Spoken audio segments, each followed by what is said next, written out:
Let's bust some myths about teachers using AI to support in writing end of year reports. This first idea that AI reports aren't personal. In my opinion, I think the complete opposite happens. The AI cannot just write anything from scratch. You have to give it an input. So we've designed the tools on TeachMate so that you are spending your time and effort identifying the individual strengths and areas for development of that particular child.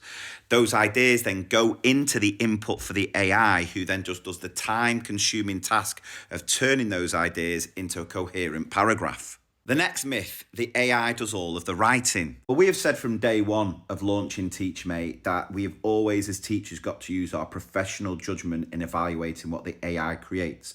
So when it takes your input, those ideas about that child that you have spent your time and effort inputting, it then creates that coherent paragraph, but we have now made it easier than ever where you can then, as you're evaluating, change, edit, tweak and add things. So making sure that you, as the professional, always have that important final sign off. It just does some of that heavy lifting, but we have always got to prioritize that intellectual integrity. And the last one for now, it's not ethical.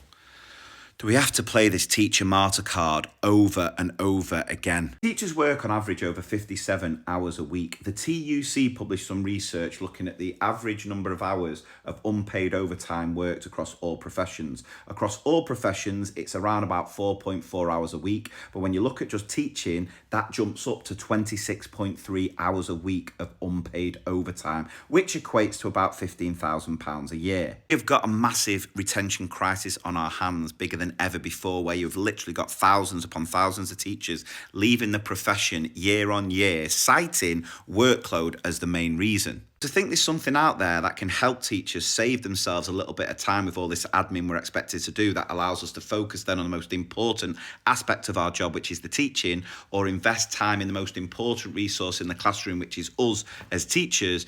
To think there are some teachers who won't do that or are against doing that, or there's some schools who are telling their staff that they are not to use AI when it comes to writing reports, just absolutely bewilders me. I guarantee the schools who are turning around to staff saying you are not to use AI with your written reports are the same schools that are turning around to staff and saying, oh, we'll improve your well-being by doing a bloody yoga staff meeting.